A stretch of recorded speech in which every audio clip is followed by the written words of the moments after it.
Hi எல்லோருக்கும் வணக்கம். Bigg Boss season 8 Tamil. So இந்த வீடியோவில் ராணவ் வந்து பார்த்தீங்கன்னா எவிக்டட் அப்படின்ற மாதிரி ஒரு நியூஸ் ரொம்ப வேகமாக பரவிட்டு இருக்கு. ஸோ அதனுடைய உண்மைத்தன்மை பற்றி டிஸ்கஸ் பண்ண போகிறோம். அதுக்கு முன்னாடி இந்த விஷயம் நடக்க போகுது அப்படின்றத முன்பே கணிச்சிருக்கார் ராணவ் அப்படின்னா நீங்கள் நம்புவீங்களா? என்னையா சொல்கிறீங்க அப்படின்றீங்களா? ஆமாங்க.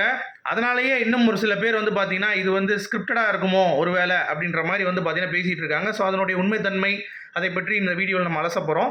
ஸோ வீடியோக்குள்ளே போகிறதுக்கு முன்னாடி சேனல் நீங்கள் புதுசாக இருந்தீங்கன்னா கண்டிப்பாக சப்ஸ்கிரைப் பண்ணிக்கோங்க. வீடியோ மறக்காமல் லைக் பண்ணிக்கோங்க. இப்போ நம்ம இந்த வீடியோக்குள்ளே என்ன பார்க்க போகிறோம் அப்படின்னா, ராணவுக்கு அடிபட்டது நிறைய பேர் வந்து பார்த்திங்கன்னா ரொம்ப ஃபீல் பண்ணுறாங்க. ரொம்ப கஷ்டமாக இருந்தது. அருண் அண்ட் விஷால் வந்து உள்ளே போனது அப்படிங்கிறது ஏற்கும்படி இருந்தது. ஆனால் ஜெஃப்ரி நடிக்கிறான் அப்படின்றான். அன்ஷிதா வந்து நடிக்கிறான்றாங்க. பவியும் வந்து சும்மா உட்காந்துருக்காங்க. அந்த மாதிரி எல்லாருமே நடிக்கிறாங்கிறப்ப இவன் வந்து ஒரு மாதிரி பெயினில் ரொம்ப துடிக்கும் பொழுது அதுக்கடுத்து அருண் வந்து பார்க்குறாரு, என்னடா அப்படின்னு சொல்லிட்டு கூப்பிட்டு போய் கன்ஃபெஷன் ரூமில் சேர்க்குறாங்க. அதுக்கடுத்து வந்து பார்த்தீங்கன்னா சௌந்தர்யா பேசிகிட்டு இருக்கான். அந்த மாதிரி நடிக்கிறானா இல்லையாங்கிறது தெரியல, எனக்கு ஒரு மாதிரி ஃபீல் ஆகுது அப்படின்ற மாதிரி அவங்க சொல்கிறாங்க. இது எது உண்மை எது பொய்னே வந்துட்டு தெரியல அப்படின்ற மாதிரி ஃபீல் பண்ணும் பொழுது, இல்லைம்மா ஜஸ்ட் என்னதான் இருந்தாலும் ஒரு ஹியூமனிட்டி அப்படின்ற மாதிரி போய் கேட்டிருக்கலாம்ல அப்படின்ற மாதிரி சொல்கிறாங்க.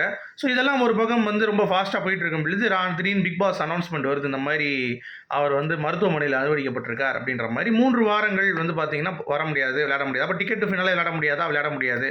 அப்போ எதுவுமே விளையாட முடியாது. அப்படிங்கிறப்ப கண்டிப்பாக வந்து பார்த்தீங்கன்னா இந்த மாதிரி ஸ்டேஜில் பிக் பாஸ் கேமை ரன் பண்ணுறதுக்கு வேண்டான்ற மாதிரி எனக்கு தோணுது. அதையும் மீறி விளையாடுவாங்கன்னு பார்த்தீங்கன்னா ரம்யா பாண்டியன் மாதிரி அல்டிமேட்டில் வந்து பார்த்தீங்கன்னா இதில் வந்தாங்க அவங்க வீல் சேரில், ஞாபகம் இருக்கா? ஸோ அந்த மாதிரி பேட்டர்னில் வந்து பார்த்தீங்கன்னா ராணுவுக்கு வந்து ஒரு வாய்ப்பு கொடுக்கப்படும் நினைக்கிறேன். பட் இது வந்து ஒரு டாப்புக்கு கண்டிப்பாக ராணுவை கொண்டு போகும். ஏன்னா இது வந்து யாருமே மனம் இல்லாமல் வந்து விளையாண்டுருக்காங்க. இவர் அட்லீஸ்ட் இந்த அருணாச்சு விஷாலாச்சு வருவாங்கன்ற மாதிரி ஒரு பக்கம். இதை முன்பே வந்து பார்த்தீங்கன்னா கணிச்சிருக்காருன்னா நீங்கள் நம்புவீங்களா? அதாவது ரஞ்சித் அவர்கள்கிட்டையும் நம்ம ரஞ்சித்தும் ராயனும் வந்து எனக்கு ஏதோ ஆகுது, அப்போ வந்து இது பண்ணுறாங்க அப்படின்ற மாதிரி வந்து முத்துக்குமரன்ட்டையும் மஞ்சரைகிட்டையும் சொல்லிட்டு இருக்காங்க.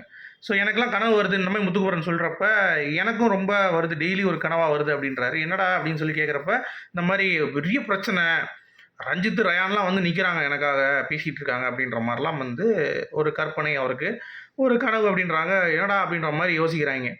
ஸோ இதெல்லாம் வந்து ஒரு பிரச்சனை நடக்க போகுது அப்படிங்கிறது முன்னாடியே கணிச்சிட்டாரா ராணவ் அப்படிங்கிற மாதிரி ஒரு பக்கம் பேசிகிட்டு இருக்காங்க. இன்னொரு பக்கம் வந்து பார்த்தீங்கன்னா, ஏங்க இப்படி ஒரு அடிபட்டா வாக் அவுட் பண்ணிடலாம்லங்க, எதுக்குங்க வந்து உடம்ப கஷ்டப்பட்டுருக்கணும், பாவமாக இருக்குங்க ராணவ் அவர் வெளியேறணும் அப்படின்ற மாதிரி நினைக்கிறாங்க ஒரு சில பேர்.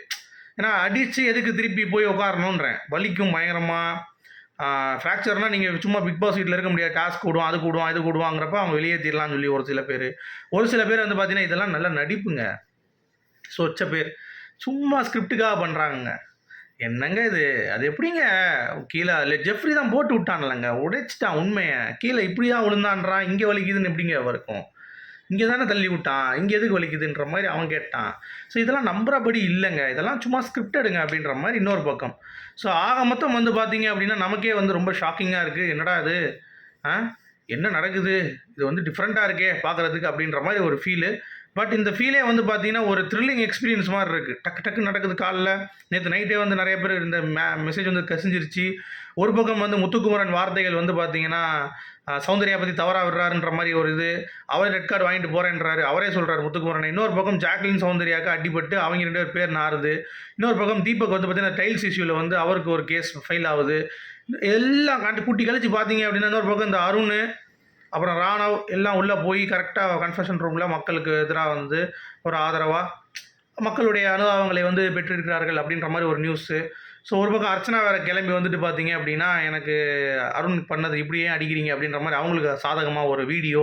ஸோ இதெல்லாம் கூட்டி கழிச்சு பார்க்கும் பொழுது ஏஆர்எம் கான்செப்ட், ஏஆர்எம் அதை தக்க வைப்பதற்கு இவங்க வந்து ஒரு பெரும் முயற்சி நடக்கப்படுகிறதா பார்க்குதாங்க அப்படின்ற மாதிரி நிறைய பேர் ஃபீல் பண்ணுறாங்க.